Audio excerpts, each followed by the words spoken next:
Hey lovelies, welcome back to Reviews and Recaps. So today I'm doing a review of Love and Marriage DC. Okay, so what I'm going to be doing is like key takeaways, and then we'll have conversations on like each of the key takeaways from this episode.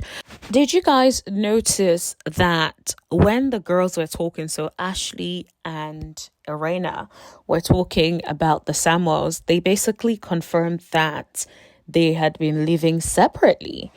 And what was interesting about that is, I don't know if you guys saw the video of Monique and her husband. They did not say anything or confirm that they were separated or not separated. They just said they're working on their marriage.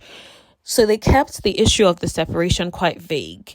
And so it's very interesting. I think perhaps they are separated but working on their marriage. Maybe that's what it is. Because I realized that one of the girls must have let it slip, where I think she basically said that they have been living separately. And so she must have some sort of information to be saying that they were living separately. So, that's interesting. So, like, what do you guys think? Do you guys think that they are getting a divorce? Do you think that they're just going through like a separation right now and they'll get it together? As someone who had never watched Monique and her husband on TV before Love and Marriage, right?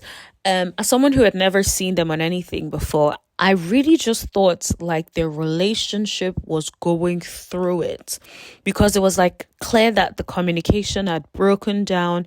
It was clear that almost like the like hush, let me speak sort of thing that Chris would do, and the way she would pick at every single thing, it just felt like the relationship was going through such a terrible time. And so I'm not surprised about these rumors. Now, of course, they've tried to come out and say they're not looking to get a divorce, which is good, because, of course, I do not want, I'm never in support of like families breaking down and stuff. But of course, there are instances where these things happen. But what I'm saying is, it was clear that there was a lot of breakdown and a lot of work that needed to be put in to the marriage if the marriage was to move forward in a healthy way. Because last season was very much giving toxic vibes, in my opinion, right? And so I hope truly that they're able to put in the work that they need, each go to therapy individually, and maybe also do group therapy or couples counseling, and are able to work through whatever issues that they are going through. Okay, so let's move on to Joy and Clifton. So they introduced Joy and Clifton from the Ready to Love franchise. I don't know if you guys remember them from Ready to Love. If you don't remember them from Ready to Love, if you go back to some of the episodes that I have on my channel, you will see my reviews on Ready to Love and on them. And for me, I feel that they were doing too much on this episode. I feel like they were brought on the show to stir up ish and bring the drama. That is what I truly believe. I feel like it was very much given, we're just there to just, sprinkle some drama. We're there to kick things up a notch because last season was a bit boring. We're here to try and get things amped up. That's very much what it was given. But what I didn't really feel about the couple, first of all, if you go back to Ready to Love, you would know that I am not a fan of them as individuals, because of different things that they did on Ready to Love and the sorts of interviews that they did afterwards. It just rubbed me the wrong way. It showed that they were very sort of dismissive of other people, very insensitive, and so on and so forth. Okay, I'm not going to get into it on this video. Okay, if you want to watch my previous videos, go check it out, right? So what I feel like is they're doing a bit too much. Like, what was the whole doing the sexual positions and like doing the whole attention and kissy every 5 seconds? Like, it was very much given too much. It was almost like they wanted to force it into us that they are a solid, established couple. Bearing in mind that they've probably only been dating for a little over a year or so. So I'm just like, all these things that you're trying to do and force it down our throats is not necessary, okay? We know you got them for the drama, and that's okay. Guys, let me know in the comment section if whether I'm the only one that was not feeling the overt display of affection. It was just too much. Like, okay, kiss one or twice. Like, okay, that's enough. Like, it was just giving too much, trying too hard. That's my opinion. You can agree to disagree. Let me know in the comment section below. But there was one thing Joy did say that I actually wanted to touch on a little bit, was where she was talking about the, that I miss you feeling that you get when you're doing a long distance relationship and you guys haven't seen each other in a while. And then it's just like, and I completely understand that. It's like living together always changes dynamics. Like, you cannot expect that person to still be so like gingered to see you every single time, like when they hadn't seen you for a month or week. So it just changes the dynamics. They see you all the time. So the excitement is not the same way, if that makes any sense. It's a different sort of excitement. It's almost like you're my guy, I see you all the time, as opposed to like, oh my god, I've not seen you so long, give me a hug, you know what I mean? And so I thought that was really interesting.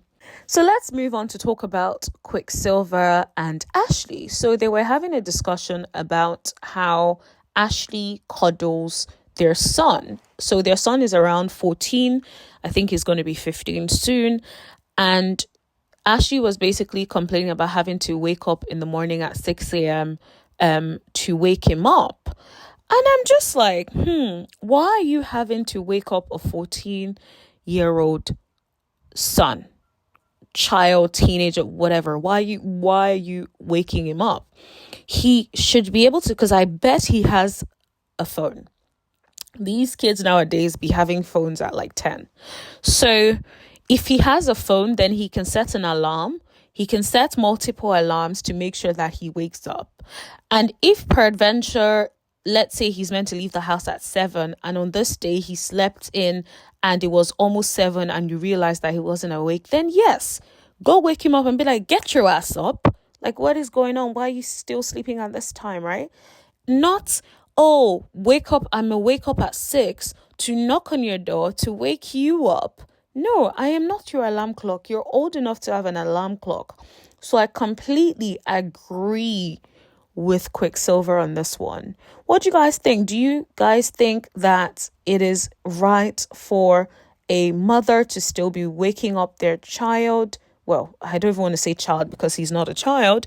Their teenager who is 14 religiously. Why can't the teenager set an alarm? The only thing I really wasn't feeling about the whole conversation was when Quicksilver brought up little Jamie and then basically said that little Jamie is a bad kid and is entitled, but their kid is a good kid and is not. I don't like that at all. I hate comparing people. Comparing children is even worse. Like, also, little Jamie is going to watch that episode and see that you compared him to your son. It's not a good look. It's not nice. It's not a good thing. So I hope that was just a one-off and that never happens again. So anyways, moving right along to Jason's party. So Jason looked so happy. He was so excited. I was so happy for him. But of course, you know that there is a friction between little Jamie and his dad, which was shown last season, right? But it seems to have continued into the new season as well. So they basically showed us text messages and also shared on the episode that little Jamie got a speeding ticket, right, sent to the house. And he and his father got into it because he wanted his father to pay the speeding ticket for him.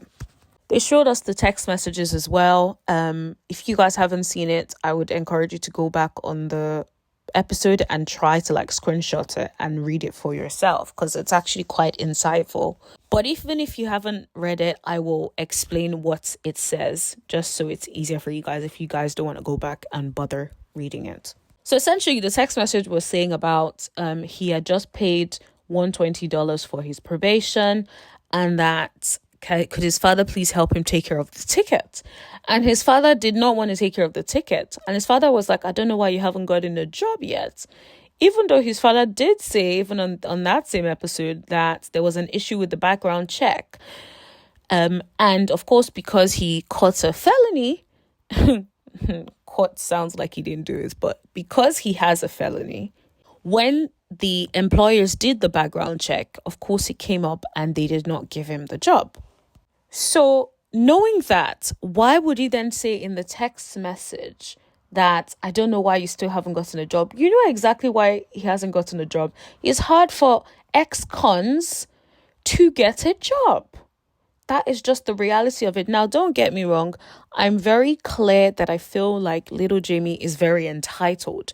However, I will say certain things that you guys might not agree with, but I think is an explanation for little Jamie's behavior. Now, this is all my opinion. I have nothing factual to back it up, but this is just my opinion. And I will try to use some examples from what I've seen on the show, which explains what I'm talking about. Stay with me. I personally feel that this fractured relationship stemmed from childhood.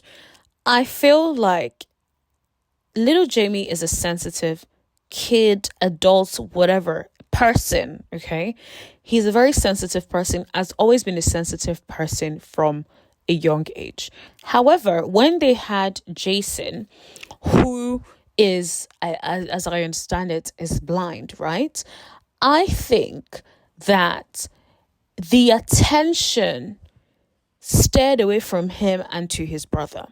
I think it got to a point where it was like, okay, everyone was sensitive towards what his brother needed. Everyone was giving his brother attention. Everyone was helping him, because most times what happens is when there is a kid with a disability or a learning need or something, right?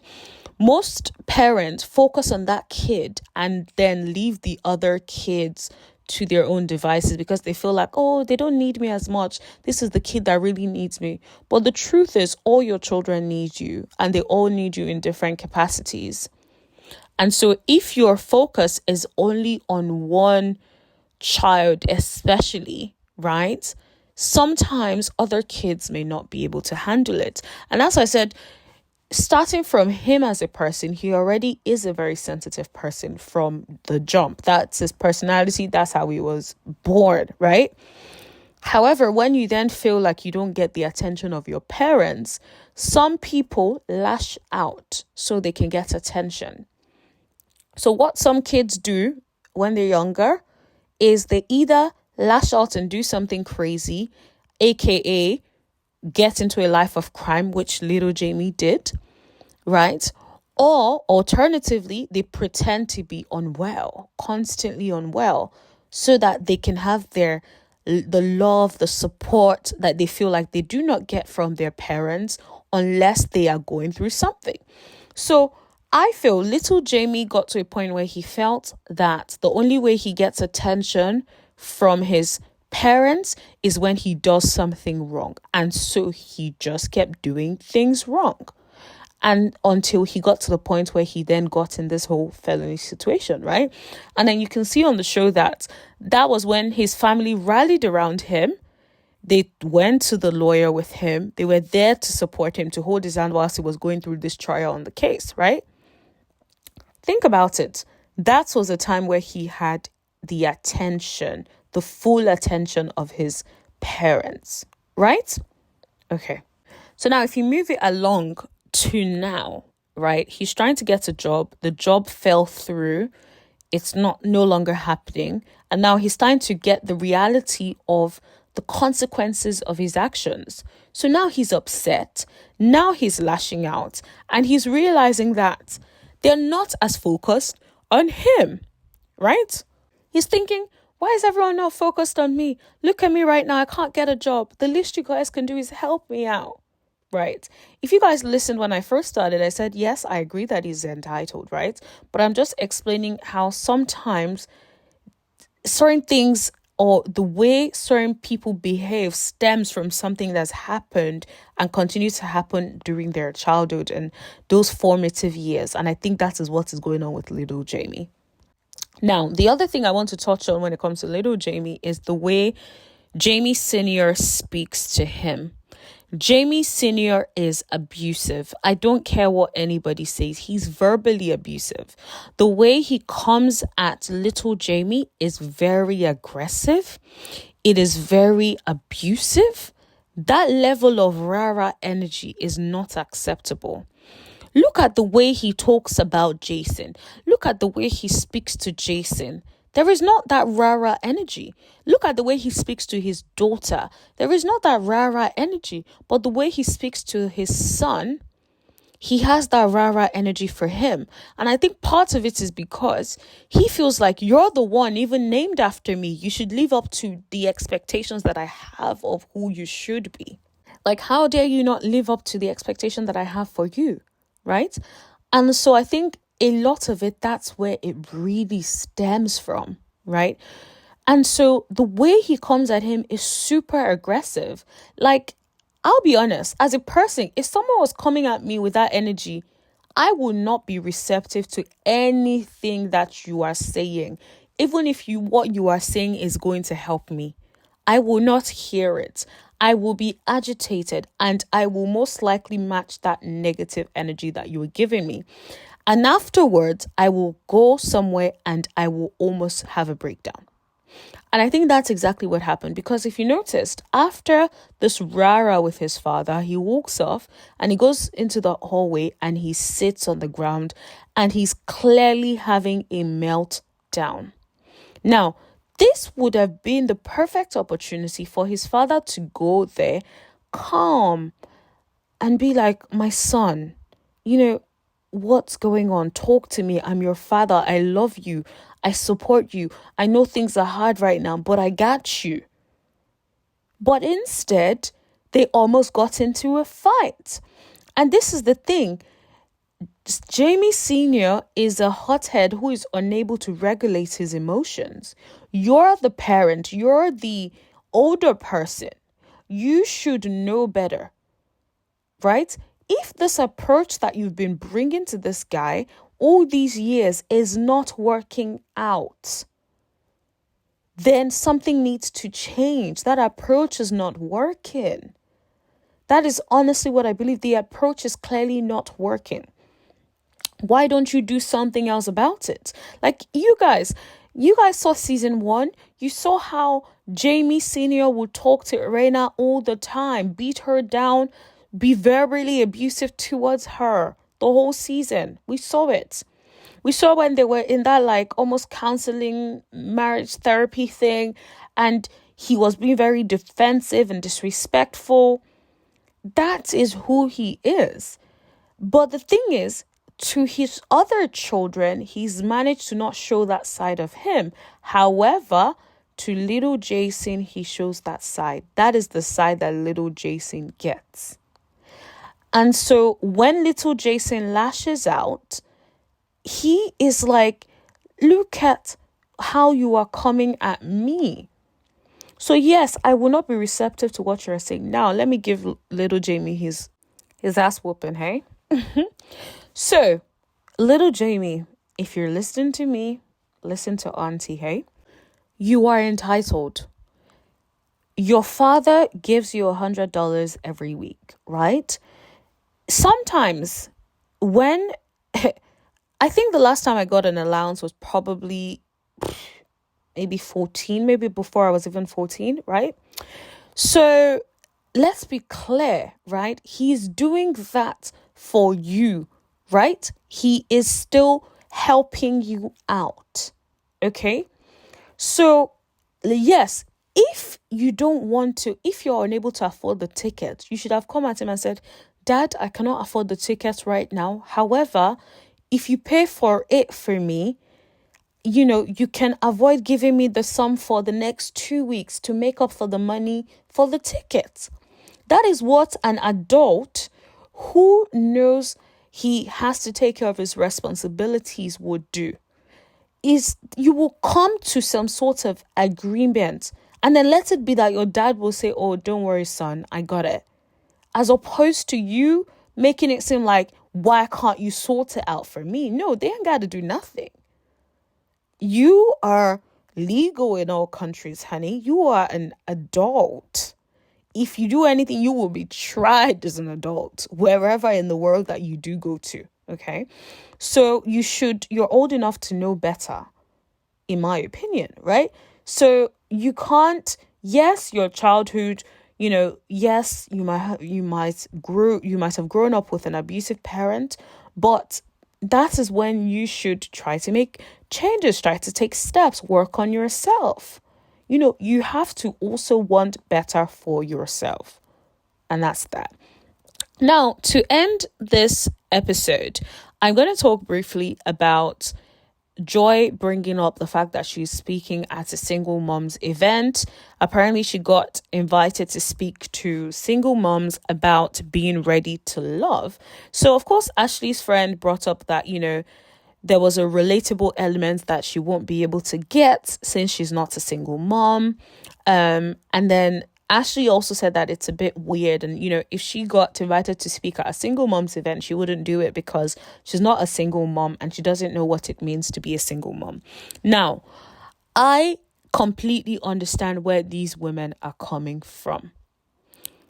If you're going to a single mom's event to speak about being ready to love as a single woman or as a single mom, then of course I might not be in the right position to go, or Joy might not be in the best position to go and speak to these women, because you're not just speaking to them about being ready to love, you're speaking to them about being ready to love as a single mom. However, if you're going to speak to an audience who just happen to be single moms and you're telling them about your journey about ready to love and about being ready to love, then that is something completely different. That is you going out there to speak to them, to speak to an audience who just happen to be single moms. You don't have to have that relatability factor to it. You are just going there to speak about your story and then share with them things about being ready to love. That is it. So that distinction is very important. And I think that is what the ladies were not necessarily getting, and Joy did not help to explain it better. If anything, she was coming across as combative in that moment, when I think the ladies were just trying to say, they telling you to speak to them as like, ready to love as a single mom, or is it more as I think that's what they were trying to get to find out from Joy, but I don't think Joy was getting it, all of that. So I think the distinction is very key. I personally, if I was invited, I want you to speak to a group of single moms about how to be ready to love as a single mom, I'll be like, I'm sorry, I can't speak on ready to love as a single mom. I can speak on ready to love. And then I can share certain experiences that certain people have shared with me who are single moms, but I cannot have that relatability factor where I can be like, oh my God, so, as a single mom, I understand it. I can't say that. I can't empathize with my audience on that level. Yeah. And so that's it. That's all for today. Please give this video a thumbs up. Please subscribe if you want to see more videos like this where I analyze behaviors. Let me know in the comment section below what you want to see more of. And if you want me to do reviews on any particular shows, let me know in the comment section below. And yeah, thank you so much for watching, and I will see you guys later. Bye.